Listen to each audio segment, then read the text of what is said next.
اچھا جی، بسم اللہ الرحمن الرحیم۔ فقد جاءکم بینۃ من ربکم وہدی ورحمہ، تحقیق تمہارے پاس روشن دلیل آ چکی ہے اس کتاب کی صورت میں کہ یہ کتاب کیا ہے، پچھلے لوگوں پر نازل نہیں ہوئی، یہ صرف تمہاری امت پر نازل ہوئی ہے۔ وہدی و رحمہ، اور تمہارے رب کی طرف سے اس میں ہدایت بھی ہے اور رحمت بھی ہے۔ فمن اظلم، پس کون اس سے بڑا ظالم ہوگا، ممن کذب بآیات اللہ، جو اللہ کی آیات کو جھٹلاتا ہو، وصدف عنہا، اور اس سے اعراض کرے، یعنی اس سے دوری اختیار کرے ان اللہ کی آیات سے۔ سنجزی الذین، عن قریب ہم بدلہ دیں گے ان لوگوں کو، یصطفون عن آیاتنا، جو ہماری آیتوں سے جدائی دوری اختیار کرتے ہیں، اعراض کرتے ہیں۔ کیسا بدلہ دیں گے؟ سوء العذابی، بہت برا بدلہ دیں گے، برا عذاب دیں گے، بما کانوا یصطفون، اس وجہ سے کہ جو وہ اعراض کرتے تھے۔ کس چیز سے اعراض کرتے تھے؟ ہماری آیات سے۔ هل ينظرون، کیا وہ انتظار نہیں کر رہے اس چیز کا کہ الا ان تأتیہم الملائکہ، کہ ان کے پاس کوئی فرشتہ آ جائے، او یأتی ربک، یا ان کے پاس آپ کا رب آ جائے، او یأتی بعض آیات ربک، یا آپ کے رب کی طرف سے کوئی نشانی آ جائے۔ ان ساری چیزوں کا وہ انتظار کر رہے ہیں۔ کیوں؟ مشرکین مکہ ہمیشہ یہی کہتے تھے کہ آپ کیا کرتے ہیں، ہمیں تو ہر وقت آ کر قرآن کی آیات بتاتے ہیں، اور ساتھ ہی ساتھ یہ کہتے ہیں کہ اگر ہم نے نہیں مانا اللہ کا عذاب آئے گا، یہ چیز آئے گی، وہ چیز آئے گی، قیامت آ جائے گی، تو پھر آپ ایسا کرو، لے آؤ اس عذاب کو۔ آپ کہتے ہو فرشتہ عذاب لے کے نازل ہوتا ہے، جیسے کہ پچھلی قوموں پر آپ جاؤ اس فرشتے کو بلا کر لے کر آ جاؤ۔ تو یہ ساری چیزیں وہ لوگ کہتے رہتے تھے، اور اللہ تعالیٰ نے یہ آیت نازل فرمائی، کیا وہ اس چیز کا انتظار کر رہے ہیں کہ ان کے پاس کوئی فرشتہ آ جائے، یا خود رب آ جائے یہ بتانے کے لیے کہ یہ کتاب جو ہے اسی کی طرف سے ہے، ہدایت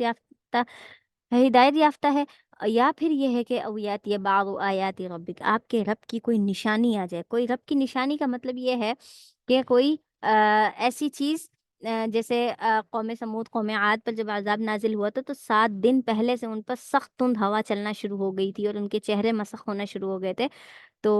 اس وجہ سے فرمایا کہ ایسی کوئی نشانی آ جائے، ہمیں پتہ چل جائے کہ ہاں بھئی عذاب بھی واقع ہوتا ہے۔ تو لا ينفع نفسا ایمانها، اگر ایسی کوئی چیز آ گئی نا، آیات ربک، آپ کے رب کی طرف سے کوئی نشانی آ گئی، یا آپ کا رب خود آ گیا، یا فرشتہ عذاب لے کر نازل ہو گیا، تو پھر کیا ہوگا؟ لا ينفع نفسا ایمانها، تو ان کا نفس ان کے نفس کو ان کا ایمان کوئی فائدہ نہیں دے گا، یہ ایمان ان کا پھر بیکار جائے گا۔ اس کے بعد تو وہ اگر ایمان لے آئے، گڑ گڑائے، اللہ تعالیٰ کی عبادت میں لگ جائے، مشغول ہو جائے، تب بھی کوئی فائدہ نہیں ہوگا۔ اس کے متعلق آتا ہے کہ اللہ تعالیٰ نے جو آخر میں قیامت کی جو نشانی ہے کہ بھئی سورج مشرق کے بجائے مغرب سے نکلے گا، تو حدیث میں آتا ہے کہ جب سورج اس دن غروب ہوگا تو اگلے دن سورج نہیں نکلے گا۔ کیوں؟ کیونکہ وہ اللہ کی بارگاہ میں اجازت طلب کرتا ہے، ہر رات جا کر اجازت طلب کرتا ہے کہ صبح نکلوں یا نہ نکلوں، اور کہاں سے نکلوں۔ تو پھر اللہ تعالیٰ اس کو حکم دیتے ہیں کہ ٹھیک ہے جاؤ، تم طلوع ہو جاؤ۔ تو اس دن قیامت جس دن واقع ہوگی، یعنی قیامت کی علامات میں سے ہے کہ اس دن سورج اللہ تعالیٰ سے اجازت طلب کرے گا، لیکن اللہ تعالیٰ اسے اجازت نہیں دیں گے۔ تو اسی طریقے سے 1 دن 2 دن گزر جائیں گے، لیکن صبح ہی نہیں ہوگی۔ تو آپ صلی اللہ علیہ وسلم حدیث میں فرماتے ہیں کہ جو ایمان والے ہوں گے نا، جو تہجد کے پڑھنے والے ہوں گے، وہ اٹھیں گے، جو نماز پڑھنے والے ہوں گے وہ اٹھیں گے، تہجد سمجھ کر اپنی تہجد کی نماز پڑھیں گے، پھر سو جائیں گے، پھر اٹھیں گے، پھر کہیں گے ابھی تک رات ہی ہے، پھر تہجد کی نماز پڑھ کے پھر سو جائیں گے، پھر اٹھیں گے، پھر تہجد کی نماز پڑھ کے پھر سو جائیں گے، لیکن انہیں صبح ہی نہیں ہوگی۔ پھر لوگ اٹھیں گے ایک دم سے، یہ ظاہر ہے جب ان کی حدیث میں ہے کہ وہ لیٹ لیٹ کر سو سو کر ان کی کمریں ٹوٹنے لگیں گی، یعنی کمر ٹوٹنے لگے گی کہ اتنا سو گئے ہم، ان کے پہلو جو ہے تکلیف زدہ ہو جائیں گے۔ تو پھر سارے اٹھ کھڑے ہوں گے، باہر نکلیں گے کہ کیا ہو گیا، آج تو صبح ہی نہیں ہو رہی ہے، رات اتنی لمبی کیسے ہو گئی؟ تو اس وقت لوگ دیکھیں گے کہ مغرب سے سورج نکلنا شروع ہو گیا ہے، ٹھیک ہے، مغرب سے سورج نکلنا شروع ہوا ہے۔ تو لوگ کہیں گے یہ کیا ہو گیا، سورج کو آج مغرب سے کیسے نکل آیا؟ اور پھر سورج مغرب سے نکلے گا، دن ہوگا، اور اس کے بعد واپس مغرب میں ہی غروب ہو جائے گا۔ تو اس وقت آپ صلی اللہ علیہ وسلم فرماتے ہیں جیسے ہی سورج مغرب سے نکلے گا، لوگوں کی عبادات بیکار ہو جائیں گی، لوگوں کا ایمان بیکار ہو جائے گا، مطلب اس کے بعد لانے والے جو پہلے سے ایمان پر تھے ان کا ایمان انہیں بہت فائدہ دے گا، لیکن اس کے بعد سورج کے مغرب سے نکلنے کے بعد کسی کا ایمان قابل قبول نہیں، کسی کی عبادات قابل قبول نہیں۔ کیوں؟ کیونکہ اب تو قیامت شروع ہو گئی، اب وہ اعمال نام اعمال میں نہیں لکھے جائیں گے۔ تو لم تکن آمنت من قبل، کہ اس سے پہلے وہ ایمان نہیں لائے تھے، کسبت فی ایمانها خیر، ایمانها خیرا، اور اور اب جو یہ کمانے لگیں گے، یعنی جب اللہ تعالیٰ کی طرف سے یہ نشانی آ جائے گی، اب جب یہ کمانے لگیں گے اپنے ایمان میں جو خیر والی چیزیں، تو یہ خیر والی چیزیں بھی انہیں کوئی فائدہ نہیں دے گی۔ قل، آپ کہہ دیجئے، انتظروا، انتظار کرو اس چیز کا، انا منتظرون، میں بھی انتظار کر رہا ہوں۔ یعنی اللہ تعالیٰ کے عذاب کو جو تم دعوت دے رہے ہو، اس چیز کے متعلق تم انتظار کرتے رہو، میں بھی انتظار کر رہا ہوں۔ ان الذین فرقوا دینہم، بے شک وہ لوگ جو ٹکڑے ٹکڑے کر دیتے ہیں اپنے دین کو، وکانوا شیعا، اور گروہ بن جاتے ہیں، یعنی فرقہ فرقہ بن جاتے ہیں، لست منہم شیء، تو ان میں سے کوئی بھی چیز نہیں ہے ان کے پاس، مطلب کیا، ان کے پاس کوئی خیر ہی نہیں۔ جتنے فرقوں میں تبدیل ہوں گے اتنا اللہ تعالیٰ کی رحمت لوگوں سے اٹھتی چلی جائے گی۔ اور آج ہمارے معاشرے میں خرابیاں ہیں، گناہ ہے، لوگوں کا ایک دوسرے پر طعن زنی کرنا، لوگوں کو ایک دوسرے پر الزام لگانا، باتیں بنانا، خیر اٹھ جانا، برکتیں ختم ہو جانا، یہ سب کیوں ہے؟ اس لیے کہ ہم فرقوں میں تقسیم ہو گئے۔ خود اللہ تعالیٰ فرماتے ہیں فرقوا دینہم وکانوا شیعا، جو بھی فرقوں میں تقسیم ہوگا، اپنے دین کو ٹکڑے کرے گا، لست منہم شیء، ان میں سے، لست منہم، آپ ان میں سے کسی بھی چیز پر نہیں ہے، یعنی آپ کسی فرقے کی طرف سے نہیں ہوں گے۔ تم ینبئہم بما کانوا یفعلون، ان کو اللہ تعالیٰ، اوہو، انما امرہم الی اللہ، در حقیقت بے شک ان کا جو معاملہ ہے الی اللہ، اللہ کی طرف ہے، یعنی جو بھی آپ سے ہٹ کر دوسرے فرقوں میں گیا، آپ صلی اللہ علیہ وسلم سے ہٹ کر، وہ کیا ہے، آپ صلی اللہ علیہ وسلم کو اس کا کوئی نقصان نہیں ہونے والا، اور اللہ تعالیٰ کا جو معاملہ ہے ان کے ساتھ جو معاملہ ہوگا، ثم ینبئہم، جو پھر ان کو اللہ تعالیٰ خبر دے گا بما کانوا یفعلون، جو وہ کرتے تھے، یعنی جو فرقہ بازی انہوں نے کی، اس کا انجام، ان کا سلسلہ، ان کی خبر ساری کی ساری اللہ تعالیٰ انہیں دے گا۔ من جاء بالحسنتی، بس جو بھی آ جائے ایک نیکی لے کر، فلہ عشر امثالها، تو اس کے پاس اسی کی مثل 10 نیکیاں ہوتی ہیں۔ یعنی اللہ تعالیٰ کی رحمت اتنی غالب ہے، اتنی غالب ہے، اگر کوئی شخص نیک کام کرتا ہے تو اللہ تعالیٰ اس کو 10 گنا نیکیاں دیتے ہیں، اور اگر کوئی گناہ کرتا ہے تو ایسا نہیں ہے کہ اس کو ومن جاء بالسیئۃ فلا یجزی الا مثلها، اگلی ہی آیت میں اللہ تعالیٰ نے بتا دیا کہ کوئی جو برائی کا کام کرے گا تو اس کو بھی 10 گنا برائیاں نہیں دی جائیں گی، بلکہ اس کو ایک ہی برائی دی جائے گی، مطلب برائیوں کا بدلہ، ایک برائی کا ایک گناہ کے بدلے ایک برائی، اور ایک نیکی کے بدلے 10 نیکیاں، ٹھیک ہے۔ اور اسی طریقے سے آپ صلی اللہ علیہ وسلم حدیث میں فرماتے ہیں، جس کا مفہوم ہے کہ اگر کوئی شخص کیا کرے،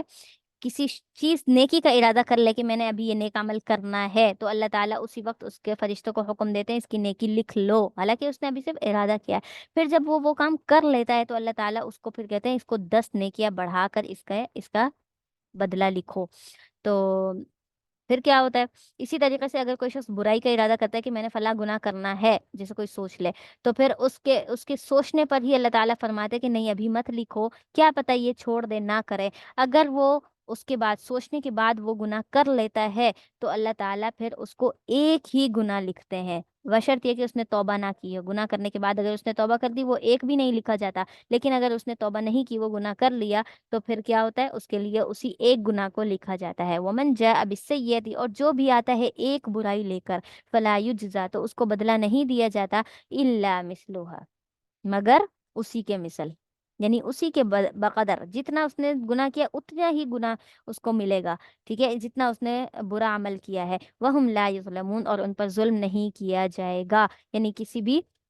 انسان پر اس کی برائیوں کے بقدر اس پر ظلم نہیں کیا جائے گا کہ ایک گناہ کیا ہے تو ہم اس کو 10 کے برابر گناہ دیں۔ قل، آپ کہہ دیجئے، اننی ہدانی، بے شک مجھے ہدایت دی ہے، ربی، میرے رب نے، الی صراط مستقیم، سیدھے راستے کی طرف۔ آپ صلی اللہ علیہ وسلم سے فرمایا جا رہا ہے، انہیں بتائیے کہ میرے رب تو مجھے ہدایت دے چکا، دینن، ایک ایسے دین کی طرف، قیامن، جو صحیح ہے، درست ہے، ملت ابراہیم، ابراہیم علیہ السلام کا طریقہ ہے، یعنی یہ جو دین ہے، یہ جو مذہب ہے، یہ ابراہیم علیہ السلام کے طریقے پر ہے، حنیفہ، جو کیا ہے، بالکل، حنیف کہتے ہیں یکسو ہونا، بالکل خالص ہو جانا کسی چیز کے لیے، تو یہ کیا ہے، اللہ تعالیٰ کے لیے خالص ہونے والا دین ہے۔ وما کان من المشرکین، اور میں مشرکوں میں سے نہیں ہوں، اور میں مشرکوں میں سے نہیں ہوں۔ اور اس کے بعد قل، آپ کہہ دیجئے، ان صلاتی، میری جو نماز ہے، ونسکی، اور میری جو قربانی ہے، یعنی جو بھی میں اللہ تعالیٰ کے راہ میں قربان کرتا ہوں، وہ محیا، اور جو میری زندگی ہے، وہ مماتی، اور جو میری موت ہے، وہ کس کے لیے ہے، للہ رب العالمین، اللہ کے لیے ہے جو تمام جہانوں کا رب ہے، پالنے والا ہے۔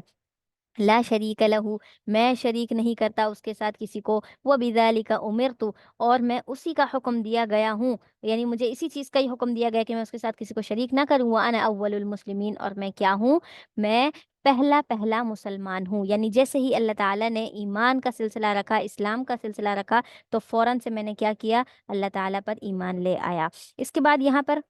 متعدد جگہوں پر اس کا آتا ہے، اس آیات کا، کہ یہ مکمل جو آیات ہے نا، یہ والی دو، یہ اللہ تعالیٰ کی توحید اور رسالت کو اس قدر بیان کرتے ہیں کہ کوئی شخص یہ کہتا ہے تو گویا اس نے اپنے آپ کی عاجزی کو بیان کرتے ہوئے اللہ تعالیٰ کو اپنا رب مانا، ٹھیک ہے، اسی کی فرما برداری اختیار کی۔ تو جب آپ صلی اللہ علیہ وسلم طائف گئے تھے لوگوں کو تبلیغ کرنے کے لیے،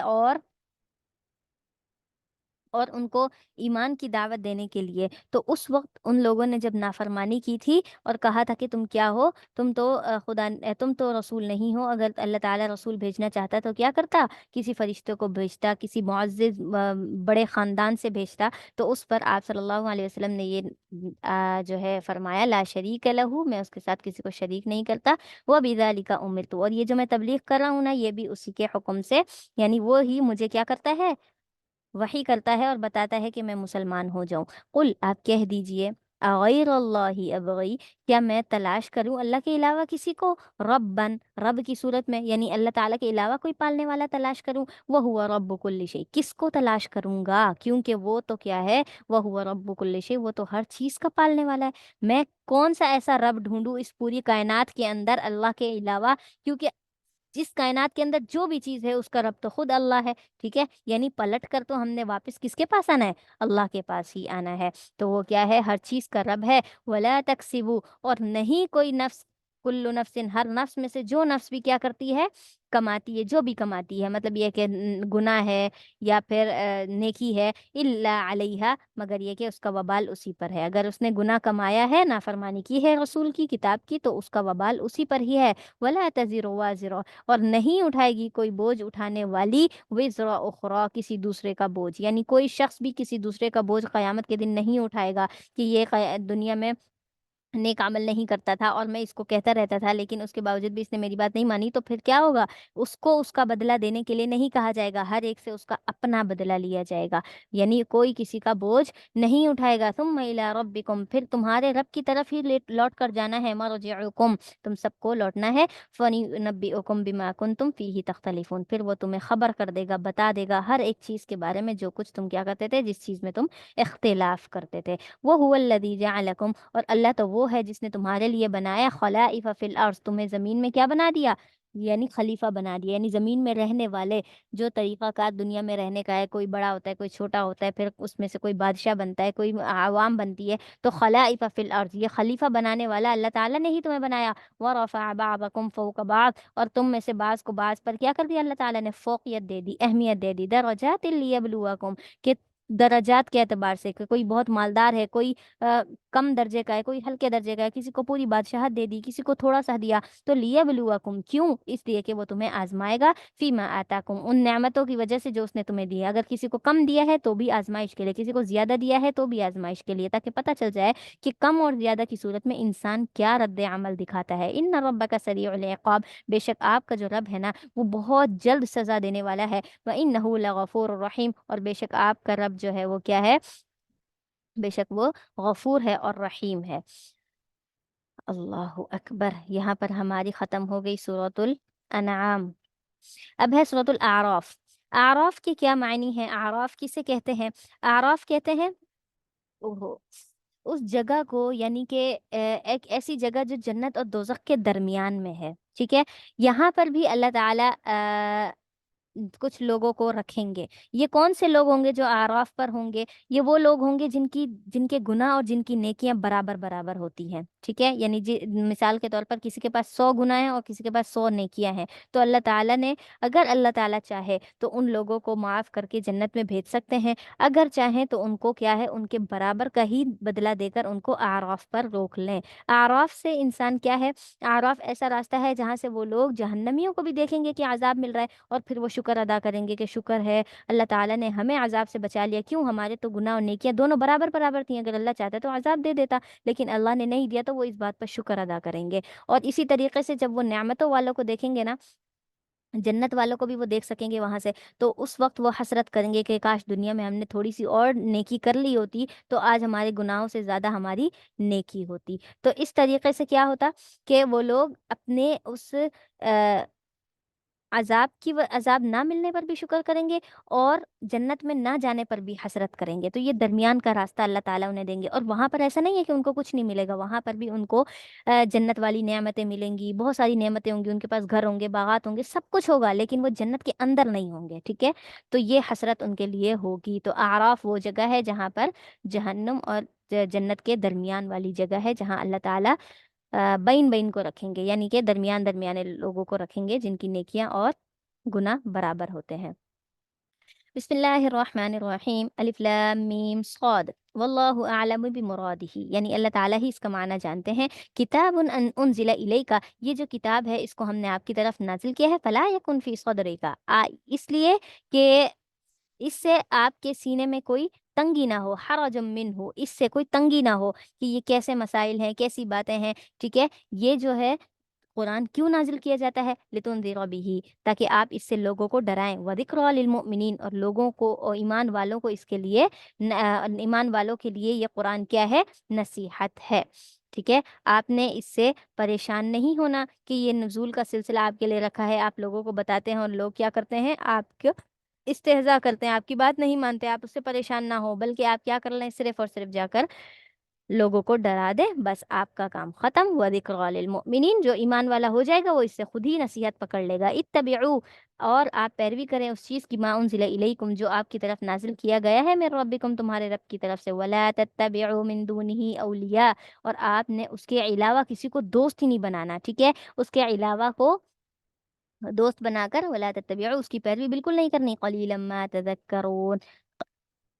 بہت ہی کم لوگ ہیں جو اس چیز سے نصیحت حاصل کرتے ہیں، یعنی اللہ تعالیٰ جو آیات، جو قرآن نازل کرتے ہیں، اس سے بہت کم لوگ نصیحت حاصل کرتے ہیں۔ وَكَم مِّن قَرْيَةٍ أَهْلَكْنَاهَا، اور کتنی ہی بستیاں ایسی ہیں، کتنے ہی قومیں ایسی گزر چکی ہیں، أَهْلَكْنَاهَا، جن کو ہم نے ہلاک کر دیا ہے، فَجَاءَهَا بَأْسُنَا بَيَاتًا، اس لیے کہ پھر کیا گیا، ان کے پاس عذاب آ گیا، بأسنا، ہمارا عذاب آ گیا، بیاتن، رات و رات، یعنی رات کے وقت ہی عذاب نازل ہو گیا ان پر، جس وقت وہ بے خبر تھے، او ہم قائلون، یا پھر یہ ہے کہ قائلون کہتے ہیں دوپہر کو، یعنی قیلولہ کرنے والے کو، ٹھیک ہے؟ جو دوپہر کے وقت سوتے ہیں ان کی، یا پھر وہ یہ کہ ایسے وقت میں عذاب آیا جب وہ دوپہر کو سو رہے تھے، فما کان دعواہم، پھر جب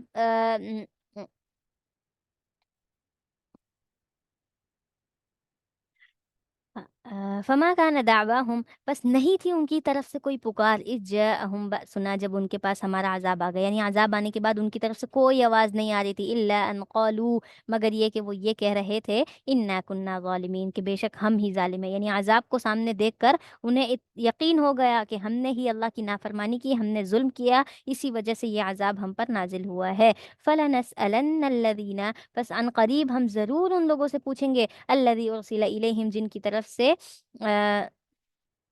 جن کی طرف کیا ہوا، ارسل الیہم، جن کی طرف رسولوں کو بھیجا گیا، وَلَنَسْأَلَنَّ الْمُرْسَلِينَ، اور ہم ضرور رسولوں سے بھی پوچھیں گے، مطلب یہ ہے کہ جو جن کی طرف جس قوم کی طرف بھی رسول بھیجا، اس قوم سے اللہ تعالیٰ تصدیق کریں گے، کیا تمہارے پاس رسول آیا، کیا اس نے تمہیں میرے احکامات پڑھ کر بتائے، کیا اس نے تمہارے درمیان تبلیغ کی تھی، یہ ساری باتیں ان سے پوچھیں گے۔ جو ایمان والے ہوں گے وہ اس کی تصدیق کریں گے کہ جی ہاں ایسا ہی ہے، ہمارے طرف رسول آیا، ہم نے اس کی اتباع کی، اور جو کافر لوگ ہوں گے وہ کیا کریں گے، اس بات کو جھٹلائیں گے کہ نہیں ایسا کچھ نہیں ہوا، ہمارے پاس تو کوئی بھی نہیں آیا تھا۔ پھر اللہ تعالیٰ رسولوں کو بلائیں گے، جی تمہاری قوم تو اس طریقے سے کہہ رہی ہے، تم بتاؤ، تو وہ کہیں گے اے اللہ آپ نے جو ہمیں حکم دیا وہ ہم نے پورا کیا، لیکن بعض لوگوں نے اس پر ایمان لائے، بعض لوگ نہیں لائے۔ فَلَنَقُصَّنَّ عَلَيْهِمْ، پھر ہم بیان کر دیں گے ان پر، بعلم، علم کے ساتھ، کیا چیز، یعنی ایمان والوں کو ایمان کی تصدیق کر دیں گے، کافر لوگوں نے جو انکار کیا ہے اس کا اللہ تعالیٰ ان کو جواب دیں گے کہ تم جھوٹ بول رہے ہو،